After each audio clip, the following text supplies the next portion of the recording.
ശുഭാസ് കിച്ചണിലേക്ക് എല്ലാവർക്കും സ്വാഗതം. എല്ലാവരും സുഖമായിരിക്കുന്നല്ലോ.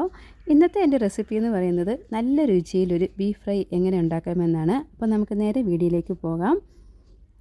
അതിനായിട്ട് ഒരു കുക്കർ എടുത്തിട്ടുണ്ട്. കുക്കറിലേക്ക് 1/2 കിലോളം വരുന്ന ബീഫാണ് എടുത്തിരിക്കുന്നത്. കഴുകി ക്ലീൻ ചെയ്തെടുത്തിരിക്കുന്നതാണ്. അപ്പോൾ നമുക്കിതിലേക്ക് ഇനി മസാലകൾ ചേർത്ത് കൊടുക്കാം. 10-15 ചെറിയ ഉള്ളി ഇതേപോലെ അരിഞ്ഞത് ചേർത്ത് കൊടുക്കുകയാണ്. ഇനി ഇതിലേക്ക് കുറച്ച് തേങ്ങാക്കൊത്താണ് ചേർത്ത് കൊടുക്കുന്നത്. ഇനി ഇതിലേക്ക് ഒരു നാരങ്ങയുടെ നീരാണ് ഒഴിച്ചു കൊടുക്കുന്നത്. ഇനി ഇഞ്ചിയും വെളുത്തുള്ളിയുടെ പേസ്റ്റാണ് അത് ഇതിലേക്ക് ചേർത്ത് കൊടുക്കാം.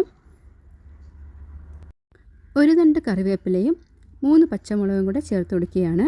ഇനി നമുക്കിതിനാവശ്യമായിട്ടുള്ള പൊടികൾ ചേർത്ത് കൊടുക്കാം. അപ്പോൾ ആദ്യം 1/4 ടീസ്പൂൺ മഞ്ഞൾപ്പൊടിയും 1/2 ടേബിൾ സ്പൂൺ ഗരം മസാലയും 1/2 സ്പൂൺ പെരിഞ്ജീരകത്തിൻ്റെ പൊടിയും 1/2 സ്പൂൺ കുരുമുളക് പൊടിയാണ് ചേർത്ത് കൊടുക്കുന്നത്. ഇനി ഇതിലേക്ക് 1 ടേബിൾ സ്പൂൺ മുളക് പൊടിയും 1 സ്പൂൺ മല്ലിപ്പൊടിയും കൂടെ ചേർത്ത് കൊടുക്കാം. ഇനി ഇതെല്ലാം വെച്ചിട്ട് നമുക്ക് കൈ വെച്ച് നല്ലതുപോലെ ഒന്ന് തിരുമ്മി കൊടുക്കാം.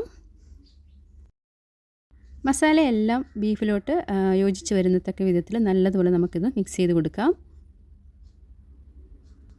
ഇനി ബീഫിന് ആവശ്യമായിട്ടുള്ള ഉപ്പ് ചേർത്ത് കൊടുക്കാം. നമ്മൾ നേരത്തെ ഉപ്പിട്ട് കൊടുത്തിട്ടില്ലായിരുന്നു, ഇപ്പോഴാണ് ഉപ്പ് ചേർക്കുന്നത്. ഇനി ഉപ്പും കൂടെ ചേർത്ത് കൊടുത്ത് വീണ്ടും നമുക്ക് നല്ലതുപോലെ ഒന്ന് മിക്സ് ചെയ്ത് കൊടുക്കാം. ഇനി നമുക്കിതൊന്ന് അടച്ചു വെച്ചൊന്ന് വേവിക്കാം. തീ നല്ലതുപോലെ കൂട്ടി വെച്ചിട്ട് ആദ്യം ഒരു വിസിൽ വരും. അതിനുശേഷം തീ കുറച്ച് വെച്ചിട്ട് ഒരു 10 മിനിറ്റോളം നമുക്ക് മീഡിയം ഫ്ലെയിമിലോ അല്ലെങ്കിൽ ലോ ഫ്ലെയിമിലോ ഇട്ട് വേവിച്ചെടുക്കാവുന്നതാണ്. നമ്മളിതിലേക്ക് വെള്ളമൊന്നും ഒഴിച്ചു കൊടുക്കുന്നില്ല. ബീഫ് വേവുന്ന സമയം കൊണ്ട് വേറൊരടുപ്പത്ത് നമുക്കൊരു കടായി ചൂടാക്കാം.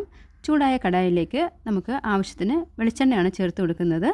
വെളിച്ചെണ്ണ ചൂടായതിന് ശേഷം നമുക്കിതിലേക്ക് വെളുത്തുള്ളി ഇഞ്ചിയും കുറച്ച് തേങ്ങയുടെ കൊത്തും കൂടെ ചേർത്ത് കൊടുക്കാം. അതിനുശേഷം 2-3 വറ്റൽ മുളകും കുറച്ച് കറിവേപ്പിലയും ഇനി ഇതിലേക്ക് ഒരു സവാള നീളത്തിലരിഞ്ഞതും കൂടെ ചേർത്ത് കൊടുക്കുകയാണ്. ഇതെല്ലാം വെച്ചിട്ട് നമുക്ക് നല്ലതുപോലെ ഇതൊന്ന് വഴറ്റിയെടുക്കാം. ഉള്ളി ഇപ്പോൾ നല്ലതുപോലെ ഫ്രൈ ആയിട്ടുണ്ട്. ഇനി നമുക്കിതിലേക്ക് കുറച്ച് മസാലകൾ ചേർത്ത് കൊടുക്കാം. എരിവില്ലാത്ത കാശ്മീരി മുളക് പൊടിയാണ് ഞാൻ ഉപയോഗിക്കുന്നത്. അപ്പോൾ ഇനി ഇതിലേക്ക് നമുക്ക് കുറച്ച് പൊടികൾ ചേർത്ത് കൊടുക്കാം. അപ്പോൾ 1/2 ടേബിൾ സ്പൂൺ മുളക് പൊടിയും വീണ്ടും ചേർക്കുകയാണ്. ഇനി ഇതിലേക്ക് കുറച്ച് ഗരം മസാലയും ചേർത്ത് നമുക്ക് വീണ്ടും നല്ലതുപോലെ ഒന്ന് വഴറ്റി കൊടുക്കാം. മസാലയുടെ പച്ചമണമെല്ലാം ഒന്ന് മാറുന്ന 1 മിനിറ്റ് ഒന്ന് വഴറ്റിയതിന് ശേഷം നമ്മൾ നേരത്തെ വേവിച്ച് വെച്ചിരിക്കുന്ന ബീഫ് ഇതിലേക്ക് ചേർത്ത് കൊടുക്കാം.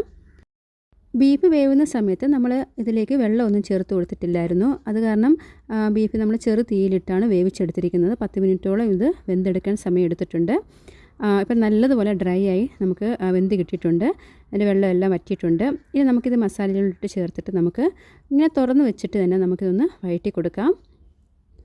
ബീഫിലേക്ക് നല്ലതുപോലെ മസാലയെല്ലാം ചേർത്ത് പറ്റി പിടിക്കാൻ വേണ്ടി നമുക്ക് ഒരു 10 മിനിറ്റോളം നമുക്ക് ചെറു തീയിലിട്ട് ഇതിങ്ങനെ ഇളക്കി കൊടുക്കാം. ഒരു 10 മിനിറ്റ് സമയമോളം നമ്മളിങ്ങനെ ചെറു തീയിലിട്ട് ഇങ്ങനെ ഒന്ന് ഇളക്കി കൊടുക്കാം. ഇപ്പോൾ നമ്മുടെ ബീഫ് ഫ്രൈ ഒക്കെ ഇവിടെ റെഡി ആയിട്ടുണ്ട്. ചപ്പാത്തിയുടെ കൂടെയും പൂരിക്കൊപ്പവും ഒക്കെ കഴിക്കാൻ പറ്റുന്ന ഒരു അടിപൊളി രുചിയിലുള്ളൊരു ബീഫ് ഫ്രൈ ആണ്. നിങ്ങൾ ട്രൈ ചെയ്ത് നോക്കുക.